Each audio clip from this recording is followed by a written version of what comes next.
Well, good day, my friends. Today we are back in Woodstock, Illinois. One of my favorite movies was filmed here, but we're actually here at the cemetery, as you can see behind me, because we are here to visit a gangster who some believed was killed by Lana Turner, some believed Sean Connery, some believed her daughter, Daze Jordan the Lion, and you all. It begins right now.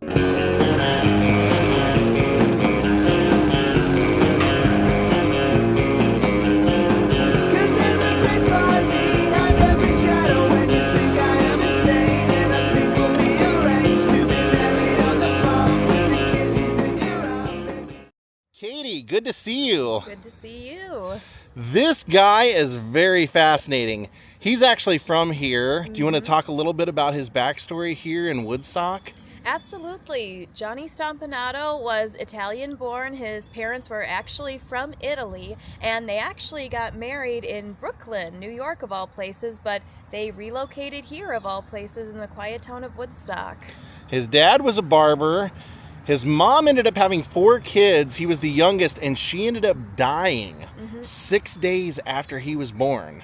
So he went to school here in town, and then his freshman year, at the end of his freshman year, his father sent him off to a military academy. Yes. And after that, he ended up going into the Marines, which is pretty amazing that someone who would be a Marine would eventually find their way into being a bodyguard and an enforcer for one of the biggest crime heads in Los Angeles, Mickey Cohen. Absolutely. I don't think Johnny Stompanato had any clue what his life would end up being, but it's a heck of a story, that's for sure. While Johnny Stompanato was in the military, he actually was stationed in China and married a woman and brought her back here to Woodstock to live.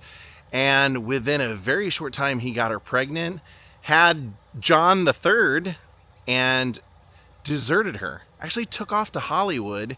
She filed for divorce and was granted it on the grounds of desertion. And within just a couple of months, he was married to a Hollywood starlet out there, and he was running a ceramic store. So he has quite a story. It actually took us all day to make it here today, so sorry the sun's not shining or anything. It is a nice cemetery. He's buried here in the family plot with his parents and brother. So the family plot is actually in between these 2 sets of trees, and they are right in here, right there. The family plot, he is the furthest one to the left. Right there. It's marked Son on the front. So here he is. He's a fascinating guy to me because when you hear of somebody marrying a woman, bringing her to the United States, having a son, naming him John the Third, and then leaving her and getting married in Hollywood a month later, you assume that it's somebody who wants a lot of notoriety. You think it's somebody who wants fame. But he was described quite often as being someone who showed very little enthusiasm, never smiled, always kind of seemed on edge, like he was watching the people around him. Almost like he didn't want people to know much about him. So it's kind of strange, but as we said, within a month of moving to Hollywood, it was reported that he had married an actress, and within 3 months, she decided that she was done with him. She divorced him and said that the marriage was actually a mistake. Now, Katie, we read how he ended up getting into organized crime. He was running a ceramic shop, but Mickey Cohen, who was a big gangster in Los Angeles, his head bodyguard had been slain. Yep, and just a month before. Yeah, and Johnny Stompanato was a pretty beefy guy, they said. He pretty well built, pretty big. Absolutely. And he became an enforcer, got things done. He was a bodyguard. And it was said, that he had some interest in Ava Gardner. And Frank Sinatra, yes. Didn't we read, had actually went to Mickey Cohen asking him to stay away from her. Yeah, and remember what Mickey Cohen told Frank? He said, hey, I'm not getting in the business between you and your broads. He said, go back to your wife and kids. Yeah. So, yeah, Johnny Stompanato apparently had interest in Ava Gardner, but he ended up marrying a woman who was a pretty well-known actress at the time, at least to Disney fans. Her name was Helene, and she was the the model for who they were modeling after Sleeping Beauty. Yep, Cinderella, and actually Anita from 101 Dalmatians. Yeah, so he had all these women, but the one that he's the most known for is Lana Turner. Yes. And Lana Turner was, a huge movie star, beautiful blonde starlet for her day. Now, one of the crazy stories that we heard, they were together for like a year with a very tumultuous on-again, off-again relationship. But he got so jealous, Johnny Stompanato, when she was filming the movie Another Time, Another Place in England, at the time. that he flew over there, went to the studio, and did what? Well, there's a couple different reasons depending on what story you read. One of them is that, again, like you said, in a rage of jealousy, that he stormed on the set, and unfortunately, one of them said that he actually got into a physical altercation with her. Actually, he was choking her on set. So part of that is actually Sean Connery, who broke that fight up and actually took Johnny Stampanato's hand and bent it behind him and escorted him off, and then they say he was quietly deported out of the country. That's one version of it. Otherwise, if you hear another version, he was basically in a jealous rage and tried to go over there and talk some sense into Sean Connery. But at the end of the day, if you see that story too, he was a black belt in karate, Sean Connery was, and unperturbed used to be a bodybuilder. Exactly. So he was unfazed by everything that happened. So found an interview with Jay Leno on a podcast saying that he's heard the story of Johnny Stompanato storming onto the set with a gun and waving it and threatening to shoot Sean Connery, and Sean Connery saying, basically taking the gun from him unfazed and saying, "Don't bring a gun on my set." So that's why I started the video saying that there had been a rumor that Sean Connery might be the killer of Johnny Stompanato. Well, they were worried because he actually went into hiding for a little bit afterwards. So his death, that all came about by, as we said, that Lana Turner and he had reconciled back and forth.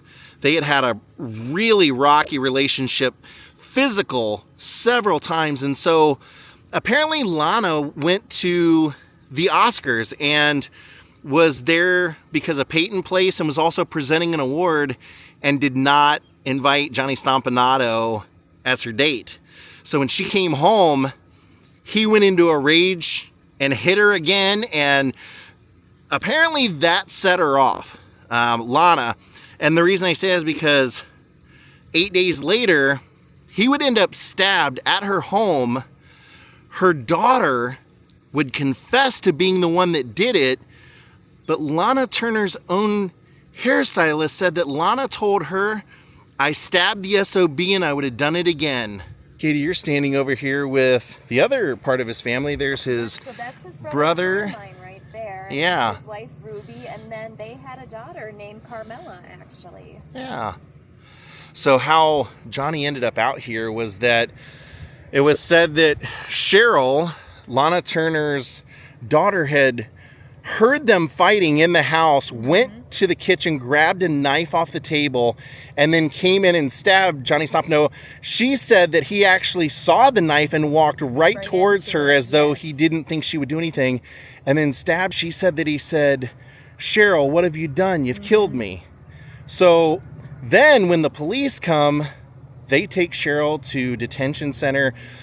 Lana Turner and her husband immediately hire Jerry Giesler, the attorney of the stars. Errol Flynn, you name it. Yep, he Charlie was Chaplin. he was involved. Marilyn Monroe. Every high profile case, he was pretty much the guy that they hired to get off. And what kind of blew me away is that when we read about the trial, for something that was so big for the time, they say maybe one of the biggest trials of its day of the 20th century, it only lasted 4 hours worth of depositions and then a 25-minute ruling by the jury that found her to be in self-defense of her mother. They categorized it, or the plea was justifiable homicide. Yeah, but everybody always has said since, they think that Lana Turner did it and that her daughter was covering for her because of Lana's fame and everything. But even after Lana's died, all these years later, her daughter still does not change her story. She's as far as I know, yeah, she does not change it by saying that she was covering for mother. Nothing. She does say that Johnny Stompanato was just a bad guy that was beating his mother a lot, and she was in fear of her life.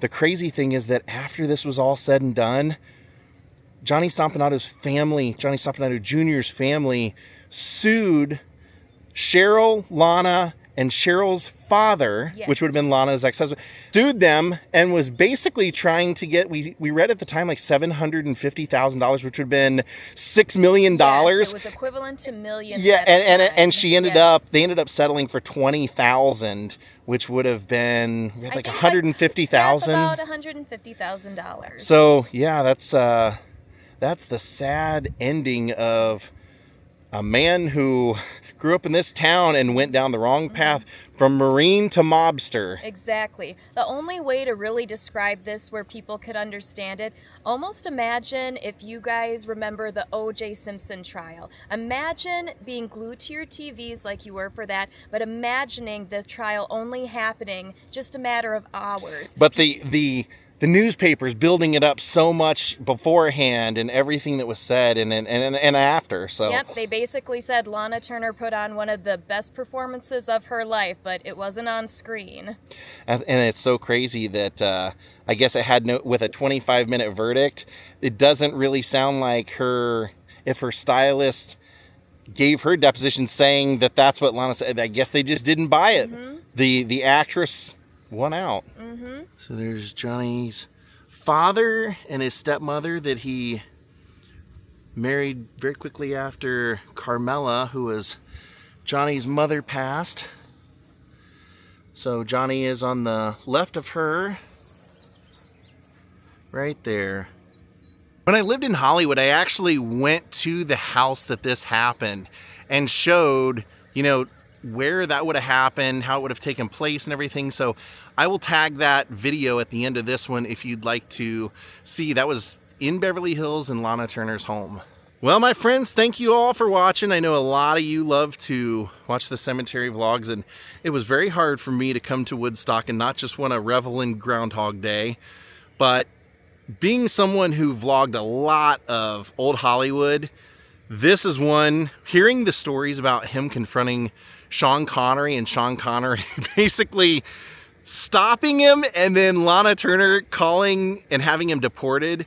That alone, I was like, this is crazy enough that I know that people that love these kind of stories will love it. So I hope you did. We'll see you next time. Have a great night and goodbye.